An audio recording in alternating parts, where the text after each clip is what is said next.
अध्यक्ष महोदय, मैं आपका धन्यवाद देना चाहता हूं।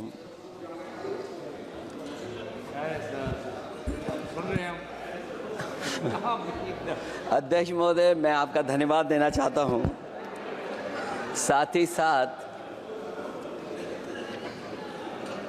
इस सदन में जो 75वें वर्ष पर संविधान की बहस शुरू हुई है, जहां सत्ता पक्ष से माननीय रक्षा मंत्री जी उन्होंने अपनी बात रखी। अभी कांग्रेस पार्टी की नवनिर्वाचित सांसद उन्होंने अपनी बात रखी। उसके बाद अध्यक्ष महोदय मुझे बोलने का मौका मिल रहा है। मैं सबसे पहले लाखों लाख लोग जो भारत देश की आज़ादी में जिन्होंने अपनी जान न्यौछावर कर दी, देश आज़ाद हुआ। आज़ादी के बाद बाबा साहब भीमराव अंबेडकर जी और तमाम हमारे वरिष्ठ लोगों ने इस संविधान को देने का काम किया। मैं उनको याद करने के साथ साथ जो आज 13 तारीख जिस दिन हम आप सदन में बैठे हैं, एक ऐसी घटना घटी थी। अगर उस समय सुरक्षा कर्मियों ने अपनी सूझबूझ के साथ, बहादुरी और साहस के साथ अगर उन आतंकवादियों को मुकाबला न किया होता तो हमारे देश के बहुत सारे महत्वपूर्ण नेता जो उस समय सदन में थे, न जाने क्या परिस्थिति बनती। मैं उन बहादुर जिनकी जान गई उनका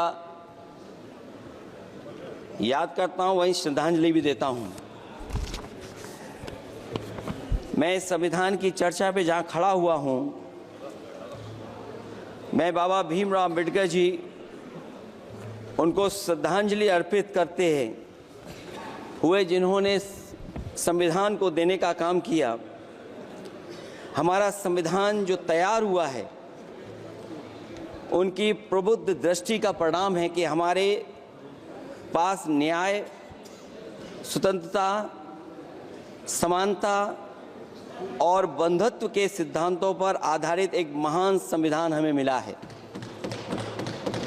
भारत राज्यों का एक संघ है और हमें विविधता में एकता पर गर्व है। ये हमारा संविधान ही है जिसने भाषाई, क्षेत्रीय, धार्मिक और जातीय विविधता वाले हमारे देश को एक साथ रखा है। ये संविधान डॉक्टर अंबेडकर जी ने कहा था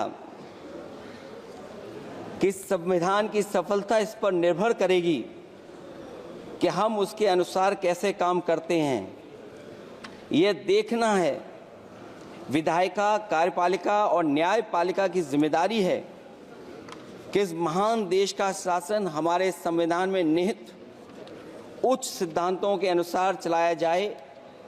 डॉक्टर अंबेडकर ने कहा था, मैंने तो संविधान निर्माण का दायित्व बहिष्कृत वंचित वर्गों को अधिकार दिलाने के लिया है। ये वही संविधान है जो समय समय पर हमारा रक्षा कवच बनता है। अध्यक्ष महोदय, ये संविधान हमारी ढाल है, संविधान हमारी सुरक्षा है, संविधान हमें समय समय पर शक्ति देता है। संविधान ही देश की 90% शोषित, उपेक्षित, पीड़ित, वंचित जनता के अधिकारों का सच्चा संरक्षक है। ये संविधान ही हमारा बड़ा मददगार है। इसलिए ये हमारे जैसे लोग और देश के कमजोर लोगों के लिए और खासकर पीढ़ी के लिए संविधान की रक्षा जन्म मरण का विषय है। संविधान ही लोकतंत्र की प्राणवायु है और जहां बाबा साहब भीमराव अंबेडकर जी ने इतना शानदार अच्छा संविधान दिया, वहीं डॉक्टर अंबेडकर ने स्पष्ट कहा था, जो हमारे माननीय मंत्री जी ने भी सत्ता पक्ष से वो बात रखी और कहा था, संविधान कितना भी अच्छा हो, यदि उसे लागू करने वाले लोग अच्छे नहीं होंगे तो परिणाम अच्छे नहीं निकलेंगे। इसलिए अध्यक्ष महोदय, इस संविधान पर लगभग 75 वर्ष में के बाद भारत की संसद में फिर चर्चा हो रही है। मैं कई महत्वपूर्ण बिंदुओं पर अपनी बात को रखना चाहूँगा। अध्यक्ष महोदय, हमारे संविधान की प्रस्तावना संविधान का निचोड़ है। सरकार के उद्देश्यों और लक्ष्यों को स्पष्ट उल्लेख है प्रस्तावना में। मैं प्रारंभ करता हूं संपूर्ण प्रभुत्व संपन्न समाजवादी धर्मप्रिय लोकतांत्रिक गणराज्य से। आज अध्यक्ष जी, सीमाओं की रक्षा करना संप्रभु का प्रथम कर्तव्य है। और अध्यक्ष महोदय, जिस देश की सीमाओं की सुरक्षा में जहां पर समय समय पर सेंध लगती हो, और हमारे माननीय मंत्री जी बेहतर जानते होंगे कि कई जगह पर हमारी सीमाएं सिकुड़ रही हैं। हमारे संसदीय मंत्री राज्य अरुणाचल प्रदेश में चीन के बिल्कुल बगल में रहते हैं। अध्यक्ष महोदय ये जानते होंगे कि हमारे पड़ोस में कितने गांव बस गए हैं, न जाने कितना वहां पर गांव की तरह घर बसा दिए गए हैं। लद्दाख की तरफ अभी दोनों देशों की सेनाएं पीछे हटी हैं।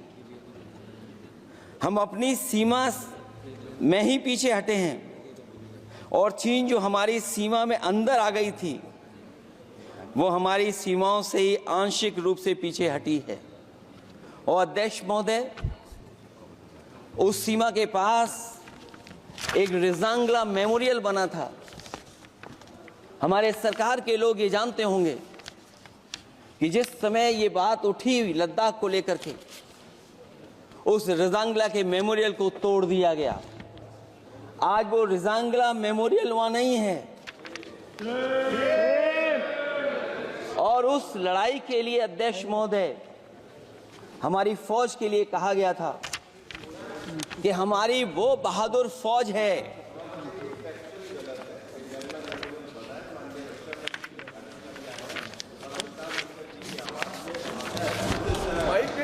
अध्यक्ष महोदय, यही तो फर्क है।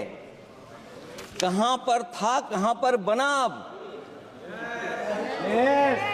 और अध्यक्ष महोदय, मैं सरकार को बताना चाहता हूं, अध्यक्ष जी, मंत्री जानते होंगे, मंत्री जी, केवल 12 किलोमीटर सड़क बनी थी और पड़ोसी देश ने क्या क्या नहीं कहा गया। और वो समय आएगा जब हमें मानसरोवर और कैलाश पर्वत पे जाने के लिए भी वो देश हमें रोकने लगेगा। तो हमारी आज 75 साल बाद सीमाएं कितनी सुरक्षित हैं। क्या लद्दाख की वो फिंगर्स जहां पर हम पहले थे, क्या हमारी फौज वहीं खड़ी है कि नहीं खड़ी है? अगर आप रिजांगला मेमोरियल जानते होंगे तो लद्दाख की वो सीमाएं जो हमारे देश के अंदर थी, क्या हमारी सीमा वहां तक है कि नहीं है? आज नहीं है। ये देश समाजवादी गणराज्य बने। समाजवाद का सरल शब्दों में अर्थ है कि समता और संपन्नता हो। लेकिन देश में अध्यक्ष महोदय 2014 के बाद विषमता जिस तेजी के साथ बढ़ी है उसकी कल्पना भी नहीं की जा सकती है। 140 करोड़ में से 82 करोड़ सरकारी अन्न पर जिंदा हैं। अध्यक्ष महोदय, जो देश को ये कहते हो कि हम दुनिया की सबसे तेज रफ्तार पे चलने वाली अर्थव्यवस्था बनने जा रहे हैं। 3 पर पहुंच गए हैं और ऊपर जाएंगे।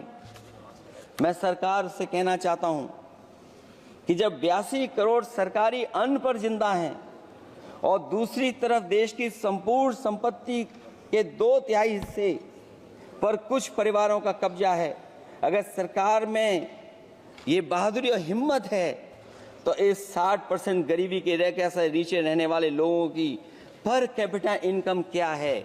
अगर आपकी अर्थव्यवस्था ऊंचाई पर जा रही है तो हमारे जो गरीब लोग हैं, जो 60% गरीब लोग हैं, उनकी पर कैपिटा इनकम क्या है।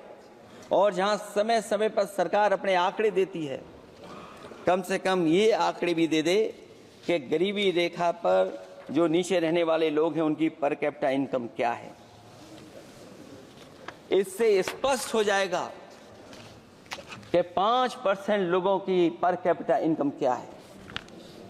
हमारा प्रेमबली कहता है कि धर्म निरपेक्ष गणराज्य बने, राज्य की निगाह में सभी धर्म समान हैं। हमारा सेकुलरिज्म हमें रिलीजियस इक्वलिटी का रास्ता दिखाता है। यही ना अर्थ इसका है। क्या इस पर सरकार अमल कर रही है? देश के 20 करोड़ से ज्यादा अल्पसंख्यकों के, विशेषकर मुसलमानों को दूसरे दर्जे का नागरिक बना देने का प्रयास चल रहा है। उन पर हो रहे अत्याचार प्रतिदिन बढ़ते जा रहे हैं। उनकी संपत्ति को लूटा जा रहा है, हत्याएं की जा रही हैं, घर तोड़े जा रहे हैं, उनके पूजा स्थलों पर कब्जा प्रशासन की मदद से किए जा रहे हैं। अगर ये धर्मनिरपेक्षता, तो धर्म शासित राज्य की क्या परिभाषा है। और हाल ही में हम लोगों ने अध्यक्ष महोदय उदाहरण देखा है कि किस तरीके से उत्तर प्रदेश में कई महत्वपूर्ण जगह पर इस तरह की घटनाएं जानबूझ करके की गई। मुझे याद है उस समय, जिस समय उत्तर प्रदेश का इलेक्शन चल रहा था, बहुत से लोगों को वोट डालने का अधिकार जिनको था, उनको अधिकार से रोका गया और जो लोग वोट डालने जा रहे थे उन्हें डराया धमकाया जा रहा था। ऐसे इंतजाम किए गए थे कि ये वोट डालने के लिए वोट बूथ तक न पहुंच पाए। वो तस्वीरें अध्यक्ष महोदय न केवल हम लोगों ने देखी, बल्कि पूरे देश और दुनिया ने देखी होंगी कि किस तरीके से उत्तर प्रदेश की सरकार के प्रशासन के इशारे पर एक पुलिस के अधिकारी ने महिलाओं को वोट से डालने से रोका और रिवॉल्वर दिखा करके कहा कि वोट डालने नहीं जाओगे। मैं उन बहादुर महिलाओं को बधाई देना चाहता हूं कि उन्होंने परवाह नहीं की और उन्होंने कहा कि इससे कुछ जान जाने वाली नहीं, अगर जान भी जाएगी तो हम वोट डाल करके आएंगे। क्या यही लोकतांत्रिक गणराज्य है? सच्चे लोकतंत्र में जनता श्रद्धापूर्वक मतदान के माध्यम से अपनी सरकार चुनती है। क्या हम सही अर्थों में लोकतांत्रिक व्यवस्था में जी रहे हैं, जहां सरकार मशीन और सरकारी मशीनरी के जरिए जहां चाहे अपनी सरकार बना लेती है, जनता के मत का कोई अर्थ नहीं रखे हैं, वह लोकतंत्र नहीं कहा जा सकता है। यह व्यवस्था जब तेजी से लोकतंत्र में तानाशाही की तरफ बढ़ रही है, हिटलर ने भी तो जनता द्वारा चुने जाने के बाद संविधान में संशोधन करके तानाशाही कायम कर दी थी। हमारी सरकार भी उसी के समांतर चलने का प्रयास कर रही है। प्रस्तावना में अध्यक्ष महोदय सामाजिक, आर्थिक और राजनीतिक न्याय दिलाने की बात है। अध्यक्ष महोदय, मैं जब सरकार की तरफ से माननीय मंत्री जी को सुन रहा था, उन्होंने जाति जनगणना को लेकर के कहा कि जाति जनगणना कराना चाहे तो करा लें। हम लोग तो उस पक्ष के धर लोग हैं, अगर आप करा सकते हैं तो आप कराइए। नहीं अध्यक्ष महोदय, जब कभी भी हम लोगों को मौका मिलेगा तो जाति जनगणना कराने का काम हम लोग करेंगे। सामाजिक न्याय समाज के अनुसूचित जाति, अनुसूचित जनजाति और अन्य पिछड़े वर्गों को न्याय दिलाने का बड़ा असर आरक्षण था, उसे समाप्त कर दिया गया है। आउटसोर्सिंग और कॉन्ट्रैक्ट बेसिस पर थोड़ी बहुत नौकरियां जो दी जा रही हैं, उनमें दलितों और पिछड़ों का कोई आरक्षण नहीं है। शिक्षण संस्थाओं और विश्वविद्यालय में प्रोफेसर्स और वाइस चांसलर के चयन के समय इनके आगे लिख दिया जाता है, एक नया शब्द का इजाद हुआ, NFS, नॉट फाउंड सुटेबल। सरकारी उपक्रम भेज दिए, प्राइवेट उपक्रमों में कोई आरक्षण नहीं है। अध्यक्ष महोदय, शिक्षा मंत्री जी सूची जारी करें, और अगर ये बात कहीं भी गलत है तो शिक्षा मंत्री जी सूची जारी कर दें। देश के सभी केंद्रीय विश्वविद्यालयों के वाइस चांसलर की ओर प्रोफेसर की एक, मैं तो कहूंगा अध्यक्ष महोदय कि शिक्षा मंत्री जी अगर ये सूची जारी कर दें कि जितनी भी सेंट्रल यूनिवर्सिटीज हैं और उनके माध्यम से जितने भी प्रोफेसर्स का अपॉइंटमेंट हुआ है, सब बात साफ हो जाएगी। आप केवल देश के 10% लोगों को ही ख्याल रख रहे हैं, बाकी 90% लोगों का आप ख्याल नहीं रख पा रहे हैं। और जाति जनगणना कभी जाति में भेदभाव नहीं बढ़ाएगा अध्यक्ष महोदय। जाति जनगणना जातियों के बीच दूरियां कम करेगा और तमाम हमारे ऐसे समाज के लोग जिनको न्याय नहीं मिला, जिनको अधिकार नहीं मिला है, अध्यक्ष महोदय कम से कम जाति जनगणना के बाद उन्हें अधिकार और सम्मान दिलाने का काम भी हो सकेगा। इसलिए हम इसके पक्ष में हैं। आर्थिक न्याय के बगैर न सामाजिक न्याय मिल सकता है और न राजनीतिक न्याय मिल सकता है। गरीबी का नाजायज लाभ उठाकर धन्ना सेठों की सरकार चुनाव में पैसा बांटकर राजनीतिक न्याय का भी अपहरण कर लेती है। कर्ज में डूबी बड़ी आबादी महाजन के दबाव में अपनी इच्छा के खिलाफ वोट देने को विवश हो जाती है। चुनाव में सत्ताधारी दलों द्वारा पैसे की भरमार के चलते कोई सामान्य कार्यकर्ता चुनाव नहीं लड़ पा रहा है। बड़े पैमाने पर धनवान चुनकर आ जाते हैं। पैसे के बल पर जब तक आर्थिक विषमता समाप्त नहीं होती, लोगों को राजनीतिक न्याय मिल नहीं सकेगा।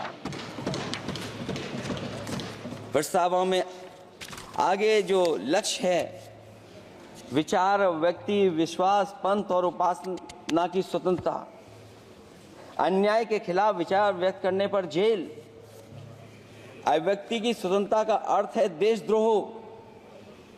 अगर भाजपा के मत के नहीं हैं, दूसरे धर्म के हैं तो प्रताड़ना के हकदार हैं। और अब तो उपासना करने पर भी दिक्कत है, क्योंकि हर मस्जिद के नीचे मंदिर खोजने वाले तत्व इस देश को शांति से रखना ही नहीं चाहते हैं। उन्हें कानून की कोई परवाह नहीं है। मैं इस मौके पर धन्यवाद देना चाहता हूं। सुप्रीम कोर्ट का कम से कम वो फैसला आया है जहां कुछ दिनों के लिए ये पाबंदी लगाई गई। व्यक्तियों की गरिमा और देश की एकता और अखंडता को सुनिश्चित करने वाली बंधुता, ये विभाजनकारी नीतियां संविधान की प्रस्तावना के उस उद्देश्य से जरा भी मेल नहीं खाती है। व्यक्ति की गरिमा लिंचिंग से धूल दूषित हो चुकी है।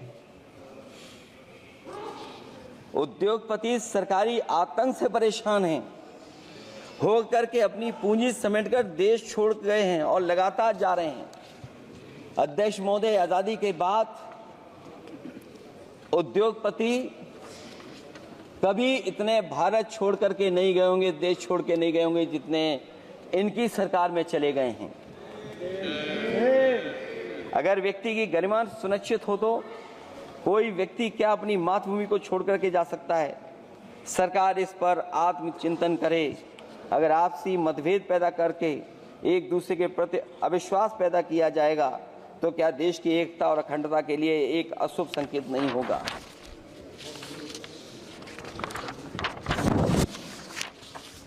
अध्यक्ष महोदय, आर्टिकल 14 कानून के समक्ष समानता। भारत के अंदर किसी भी व्यक्ति को राज्य कानून के समक्ष समानता को डिनाई नहीं कर सकता है। हो क्या रहा है, एक ही कानून कुछ लोगों के लिए अलग है और दूसरों के लिए अलग। अगर सत्ता पक्ष का व्यक्ति गेरुआ गमछा पहनकर गालियों को गाली दे दे तो जी हजूरी और दूसरा न्याय मांगने जाए तो उसे लाठी। क्या ये अनुच्छेद 14 का अनुपालन हो रहा है? अध्यक्ष महोदय, किसी भी व्यक्ति को उसके जीवन और दैहिक स्वतंत्रता से कानून सम्मत प्रक्रिया के बगैर वंचित नहीं किया जा सकता। ये सबसे महत्वपूर्ण मौलिक अधिकार है, लेकिन सबसे ज्यादा इसी का दुरुपयोग हो रहा है। फर्जी मुठभेड़ में हत्याएं, जेल के अंदर हत्याएं और पुलिस अफरीक्षा में हत्याएं। आदमी कहीं भी सुरक्षित नहीं है। ईडी का तो ऐसा कानून बना दिया गया है कि बिना एफआईआर, बिना नोटिस किसी को भी बंद कर दो। लोकतंत्र फासिज्म में बदल रहा है। और अध्यक्ष महोदय, क्योंकि उत्तर प्रदेश की चर्चा सत्ता पक्ष से भी हुई, जो हालात उत्तर प्रदेश में हैं, ऐसे हालात कभी किसी ने पहले नहीं देखे।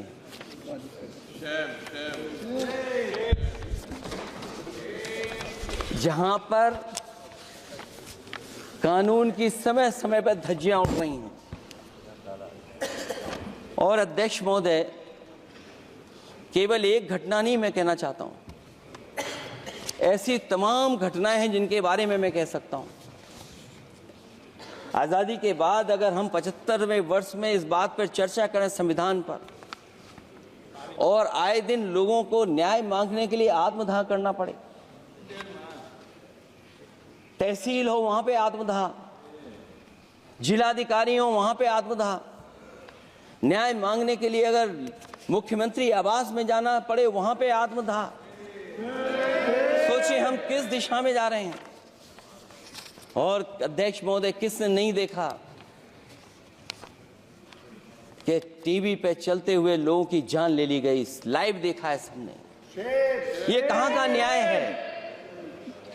न केवल वो, बल्कि पता नहीं अध्यक्ष महोदय, हमारा प्रदेश कस्टोडियल डेथ में सबसे आगे जा रहा है,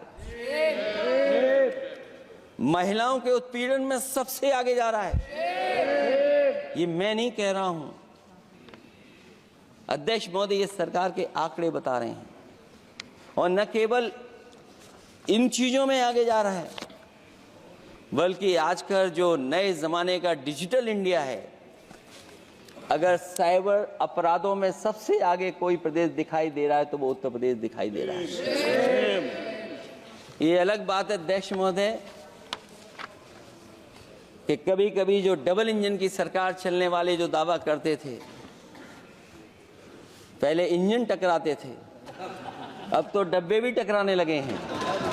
डबल इंजन सिंगल ड्राइवर। और होड़ लगी हुई है कि कभी किसी ने दिल्ली का रास्ता किसी माध्यम से अपनाया था, उसी रास्ते पे चल करके आगे बढ़ना चाहते हैं। इससे खराब इस लोकतंत्र में और क्या हो सकता है? जिन लोगों ने ये कहा हो कि हम नौकरियां दे देंगे, आज नौकरियां कहां हैं? रोजगार कहां हैं? और अध्यक्ष महोदय, अगर वादा किया जाए नौकरी और रोजगार का, इन्वेस्टमेंट का, और सपने बड़े दिखाए जाएं, ये बात मैं इसलिए कह रहा हूं कि माननीय मंत्री जी भी उसी प्रदेश से आते हैं, प्रधानमंत्री जी भी उसी प्रदेश से आते हैं। आज कई मायनों में, कई आंकड़ों में उत्तर प्रदेश पीछे दिखाई दे रहा है। जहां रोजगार के सवाल पर, जो सरकारी नौकरियां इसलिए नहीं क्योंकि आरक्षण न देना पड़ जाए, इसे सरकारी नौकरियां नहीं हैं। आए दिन पेपर आउट, पेपर लीक, न केवल पेपर लीक है बल्कि जानबूझ करके पेपर लीक कराया जाता है जिससे कि परीक्षा रद्द की जा सके। और जो अग्निवीर वाला सवाल था वो आज भी वैसा ही का वैसा है। हम लोग अग्निवीर वाली व्यवस्था कभी स्वीकार नहीं कर सकते हैं। जो पहले भर्ती जैसी होती थी अध्यक्ष महोदय, अगर वैसी ही भर्ती होगी तो हमारी सीमाएं और सुरक्षित होंगी, हमारे और नौजवान जाकर के देश की असली पक्की वर्दी पहनने का काम करेंगे। ये अध्यक्ष महोदय कैसी चर्चा संविधान की जो है बिना प्रधान की।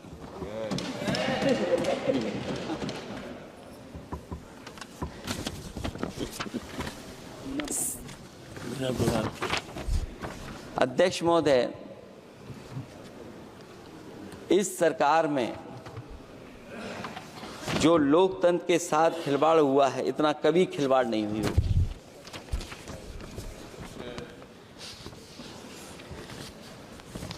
संविधान को परतंत्र बनाकर जो लोग राज करना चाहते हैं, उनके लिए आज़ादी का अमृतकाल सिर्फ एक जुमला है। और अंत में मैं सिर्फ एक ही बात कहना चाहता हूं कि संविधान बचेगा तो न्याय बचेगा, और न्याय बचेगा तभी सबको बराबर मान सम्मान, सबको बराबर मौके मिलेंगे, भेदभाव भी मिटेगा। और भेदभाव का भाव भी इसलिए आज फिर से संविधान को बचाने के लिए एक और करो या मरो आंदोलन की जरूरत है। इसलिए अध्यक्ष महोदय, हम आपको भरोसा दिलाते हैं, पिछले चुनाव में भी बहुत सारे सत्ता पक्ष के माननीय लोग ये कहते थे कि हमें इतनी सीटें मिल जाएंगी तो हम संविधान बदल देंगे। अध्यक्ष महोदय, मैं आपके माध्यम से जनता का धन्यवाद देना चाहता हूं कि उन्होंने 400 पार के नारे को गिरा दिया और विपक्ष को इतनी ताकत दे दी कि इनकी जो सपना था संविधान बदलने को, उस सपने को तोड़ने का काम किया। अध्यक्ष महोदय, बहुत सारे साथी इधर के ही उधर हैं, अगर उधर वाले इधर आ गए उसी दिन ये सत्ता से बाहर हो जाएंगे। अध्यक्ष महोदय, आखिरी में मैं कुछ लाइनें कहकर के अपनी बात खत्म करना चाहता हूं। न मेरा है न तेरा है, ये हिंदुस्तान सबका है। नहीं समझी गई ये बात तो नुकसान सबका है। हजारों रास्ते खोजे गए उस तक पहुंचने के, मगर पहुंचे हुए ये कह गए भगवान सबका है। जो इसमें मिल गई नदियां वो दिखाई नहीं देती महासागर बनाने में, मगर एहसान सबका है। अनेकों रंग खुशबू नस्ल के फल फूल पौधे हैं, मगर उपवन की इज्जत आबरू ईमान सबका है। हमें उम्मीद है कि इस चर्चा के बाद बाबा साहब भीमराव अम्बेडकर जी का दिया हुआ संविधान को बदलने का सपना नहीं देखा जाएगा। साथ ही साथ डॉक्टर राममनोहर लोहिया, जिन्होंने समाजवादी आंदोलन का रास्ता दिखाया, नेताजी ने जो संघर्ष कर करके हम लोगों को उस जगह पहुंचाया, वहीं लोकनायक जयप्रकाश जी ने इस देश को आगे बढ़ाने के लिए समय समय पर संपूर्ण क्रांति का आह्वान देकर के जागरूक किया। मैं उन सबको याद करते हुए एक बार फिर अध्यक्ष जी आपका बहुत बहुत धन्यवाद देता हूँ।